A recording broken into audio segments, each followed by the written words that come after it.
The Family Rights and Privacy Act, also known as FERPA, was first introduced in 1974. It went through several stages of amendments to get to where it is today, but even in its earliest form, it was crucial for student privacy and protection. The purpose of FERPA is twofold. First, it guarantees that parents and students have access to educational records. Parents get access until the student turns 18, and then access is transferred to them. The other purpose of FERPA is to protect student privacy. It does this by placing restrictions on the transfer of educational records without parent or student consent. Pause for a minute and think about the overarching goal of FERPA.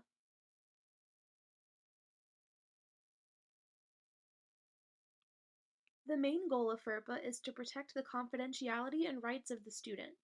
FERPA allows schools to only give parents and students access to educational records and prohibits their transfer without parental consent. One thing that FERPA doesn't protect is directory information.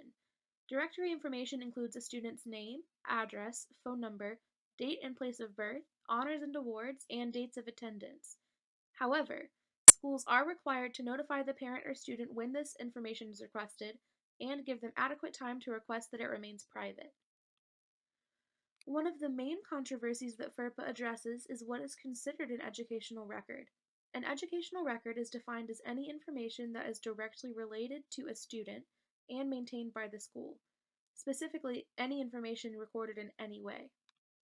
Some examples of educational records are handwriting, computer media, video or audio tape, grades and test scores, and IEPs.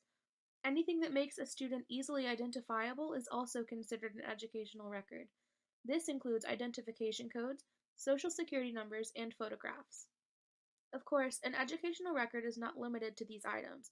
Pause and think of one or two other examples of educational records. In 2001, Falvo versus the Owasso School District challenged what was considered as an educational record. The court ruled that students trading and grading papers was a violation of FERPA. Prior to the court ruling, only grades reported in gradebooks were considered to be educational records. Without FERPA, students and parents could be prohibited from accessing educational records, and schools could share them to other parties without permission. This law is important because it protects the confidentiality of students and helps keep schools accountable for ensuring student privacy.